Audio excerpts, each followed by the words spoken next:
This is Vania Agrawal, and the story I'm reading today is The Bird Who Sang Sweetly.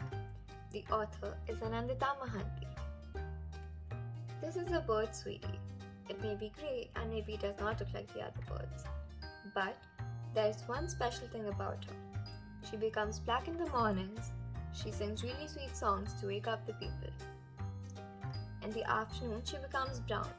But still, she sings very, very sweet songs and makes people happy. One day, it laid an egg. It had a red strip over it. The egg looked really beautiful. She teached her baby to fly and sing sweet songs, while a little bird listened to them and hopped there every single day. One day, Sweetie died. Her baby had become an adult now and she was very beautiful. She sang sweet songs for the people like her mother. People were always happy to hear those beautiful songs again. She sang so well that they even danced to her songs. Now they began to call her baby by the name Soni. They gave her food and water to drink. This way, she lived happily.